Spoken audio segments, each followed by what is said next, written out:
If you ever needed to see a video that proves the cameraman always lives, this is it. And I'll be honest, right about here is where I would duck inside, but this cameraman holds true. Absolutely wild footage, which is definitely the theme of this last 7 days or so. And this is footage of an Iranian ballistic missile that is allegedly hitting Prince Sultan Air Base in the Kingdom of Saudi Arabia. This is host to US forces. In addition to that ballistic missile, we have now seen a terrifying escalation when it comes to ballistic missiles, and this is now including cluster munitions. So we have ballistic missiles that are now opening up midair and they're scattering dozens of smaller bombs across miles. We also have an IRGC general that is now reportedly sitting safely in Israel. It turns out he was working for Mossad the entire time. The US is ramping up strikes deeper inside Iran. Over 2,000 targets have been hit. The Iranian Navy has been decimated. Expect to see this escalate as air superiority is further expanded and maintained over the region.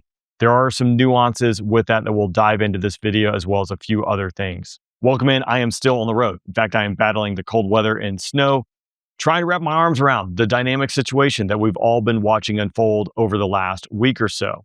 First, I want to start today with Mossad, which is the Israeli intelligence agency, and the Iranian government and military, because it's being alleged that Esmail Qaani, and I'm probably butchering his name, but you know what? That's fine.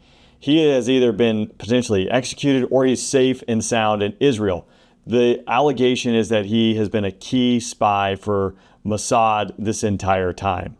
And he has played a key role in the elimination of Hamas leaders, Hezbollah leaders, the elimination of the Ayatollah Khamenei, and other key IRGC generals.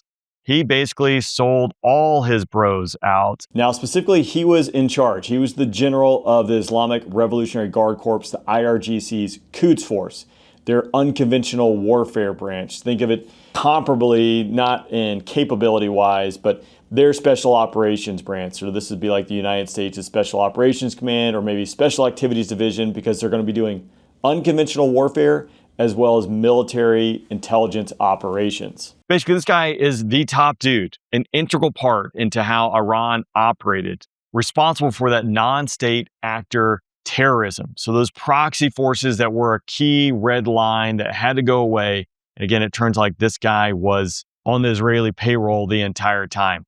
Those non-state actors, Hezbollah, Hamas, Houthis, Shia militias in Iraq, Syria, and Afghanistan, all being supported. And again, this guy was at the top of all this. Now, this story pairs well with a story back from 2024 when the ex-president Mahmoud Ahmadinejad alleged that Mossad had extensively infiltrated Iranian intelligence services, government organizations, and the military. In fact, he claimed that the top agency responsible with going after Mossad agents inside Iran, that guy was actually a Mossad agent himself and had recruited 20 other people inside the unit to work for Mossad. Just absolutely wild. And then we look at the ramifications of this back from the 12-day war, and then this operation having those key members that can provide intelligence where Iranian leadership, weaknesses or threats, dangers, nuclear capability, all those pieces of information that can be fed to the Israeli or the United States undoubtedly were crucial in this operation and how we've seen such a successful military operation going after key targets. It doesn't appear that key Iranian regime leadership had to be hunted for days and months like we've seen in other conflicts. And I'm willing to bet that key information from moles inside Iranian military and other government agencies was instrumental for the United States and Israel to go out there and successfully conduct a lot of these operations. Now, since this operation began, we've seen Iran launch over 500 ballistic missiles and over 2,000 drones. Nearly a dozen countries have been impacted by this, numerous civilian targets, and upwards of 25 plus US bases. Every Gulf Cooperation Council state has been hit in the last 24 hours alone.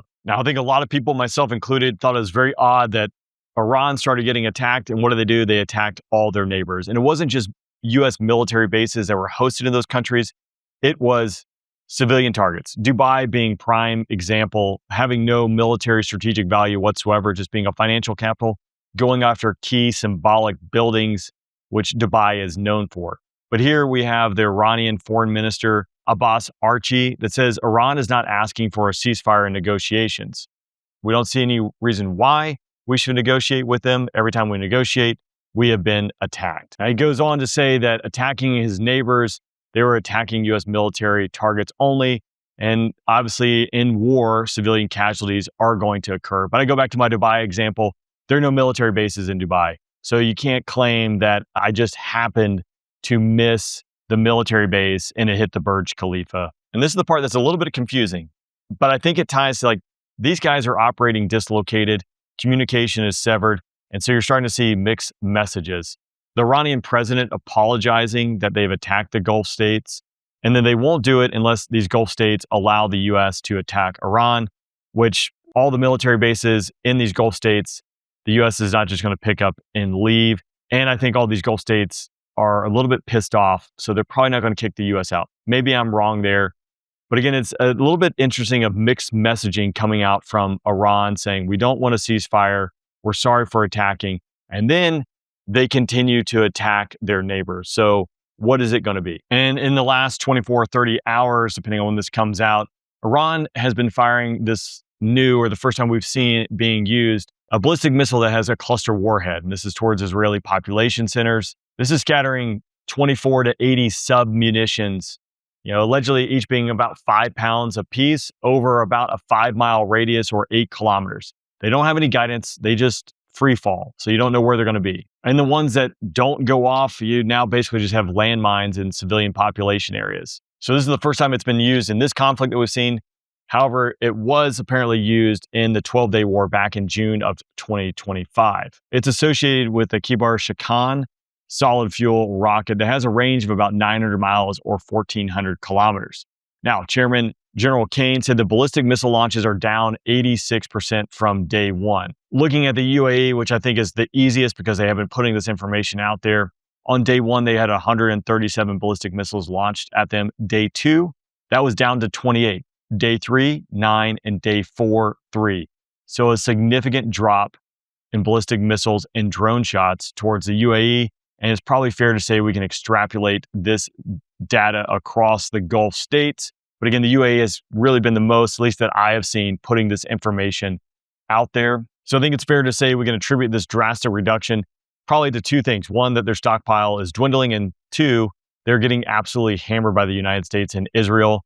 So there might just not be that many more left. Now, the United States and Israel have struck thousands of targets. The U.S. over 2,000 targets. When we look at the scale and scope of that and the coordination going into that, that is significant and impressive. Obviously, a very deep target set, but the coordination to make all of this happen is significant and cannot be understated. Early on this week, we talked about Chairman Kane and Secretary Hegseth talking about how this is transitioning from a standoff weapon into more stand-in weapons. So you're going from Tomahawk cruise missiles more towards B-52s, B-1 bombers, F-15E Strike Eagles, F-16s, even probably A-10s that are going to be conducting operations inside Iran as air superiority is expanded. Now, the air superiority piece, Chairman Kane said the southern flank had been established.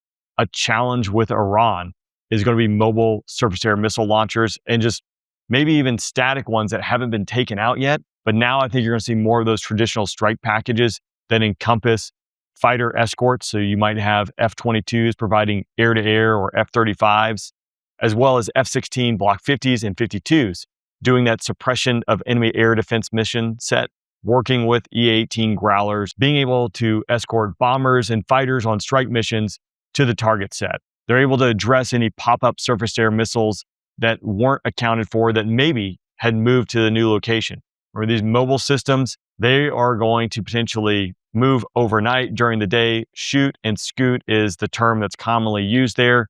It makes for a problem when trying to destroy all these surface-to-air missile sets. But again, that's why you have 30 plus F-16 Block 50 and 52s in the region, doing that wild weasel suppression of enemy air defense mission set, along with the F-22, F-35, and some other players that go into it. Also, a few hours ago, we have an Air Force MQ-9 Reaper that is circulating on social media to have been taken down by IRGC forces. Unconfirmed, CENTCOM hasn't released anything, and we have seen Iran release AI pictures. Usually they're so over the top that you can't even pretend that they're real. This one does look At least the initial scan at it looks realistic. They haven't put people around it like they did with that F-35 during the 12-day war. But I can see this potentially being plausible. We saw an MQ-9 operating over Shiraz a few days ago.